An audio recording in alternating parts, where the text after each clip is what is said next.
ठंडा शीत ऋतु आसीगला माने घरे घरे देखा जाए ठंडा काश देह बथा मुंड व्यथा आउ सेई सबुरु उपशम पाया मात्र इथरु गोटे कप पीकी देखंतु आपण को बहुत आराम मिलिबो। ता सहित यह मध्य शरीर रोग प्रतिरोधक शक्ति को बढ़ाइबारे सहायता करिवो। नमस्कार, लता ओडिया किचन रे आपण समस्त को अनेक अनेक स्वागत। आज रे कड्डा नाली चा बनिया पई इटी फ्लेम ऑन करके गोटे सॉसपैन बसैछि आउ सेइथिरे एई कप रे मापिकी मु देवी 3 कप पानी। चा तो मु 2 कप बनौछि, गोटे कप पानी एक्स्ट्रा एथि पई देइछि। चा फुटला बेले स्टीम हेइ थाए जोथि पई कि चार परिमाण कमी जाय थाए। एबे आमे मीडियम फ्लेम रे पानी को फुटिया पई छाड़िबा। पानी फुटिबा भितरे एपटे आमे चा पई स्पेशल मसला रेडी करिबा। प्रथम जिंस होला अदा। अदा जगह रे आपण माने सुंठीर व्यवहार मध्य करि परिबे।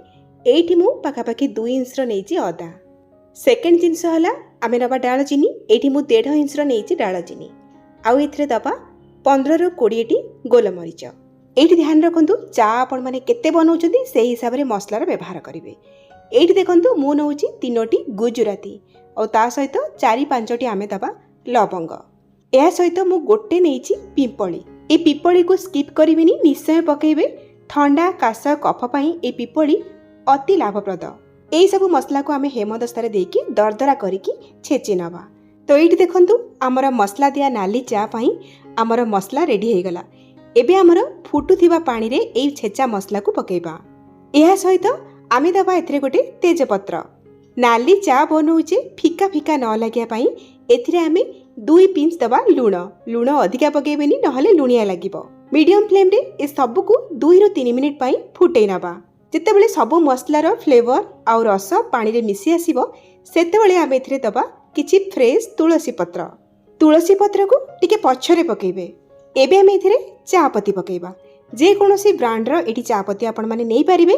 तो मु 2 कप चा बनौछि, ता पई गोटे छोटो चामच दउछि चा पत्ती। चा पत्ती बेसी पकेइबेनी नहले चा आपणकर पितालिया टेस्ट आसीबो।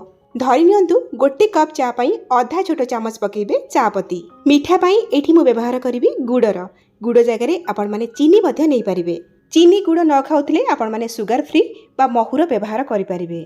किंतु महू को आपण माने एमिति फुटंता चारे पकेइबेनी। महू केतेबेले पकेइबे म आपनको आगु को कहिबी। एठी मु 2 चामच गुड़ देइछि। आपण माने केते मीठा खाइबे से हिसाब रे चीनी बा गुड़ नेबे। जेहेतु मु गुंड गुड़ नेइछि सेति पई लास्ट रे पकेइली। जदि आपण माने टेला गुड़ नेइथिबे ताहाले छेचा मसला दबा समय रे गुड़ को पकेइबे। एठी ध्यान रखंतु चा पत्ती पकेला परे चा को बेसी समय फुटेइबेनी नहले मध्य पितालिया टेस्ट आसी जाय थाए। सेति पई चा पत्ती पकेला परे मीडियम फ्लेम रे केवल 1 ରୁ 1.5 मिनिट पई चा को फुटेइबे, ताटु बेसी नुहे। आउ तापरे तयारी हे जिवो आपनकर गरमा गरम मसला दिया नाली चा बा कड्डा चा। आपण माने चाहिले चा को एई भली पी परिबे, नाइ तो एई चा रे फाळे लेंबू को मध्य चिपुडी परिबे। आपनकर लेंबू चा बा लेमन टी तयारी हे जिवो। जदि आपण माने चा रे चीनी बा गुड़ पकेया पई चाहू नाहंती, कप रे चा को छाणी सारला परे आपण माने निज स्वाद हिसाब रे एठी महू को देकी मिक्स करके पी परिबे। ताहले आपण माने मध्य एई भली भाबरे मसला दिया नाली चा बनेकी पियंतु। केमिति लागिला आपनक अनुभूति मो सहित शेयर करंतु। ताहले आजि पई रहउची पुनी आसीबी आ गोटे नुवा रेसिपी नेकी।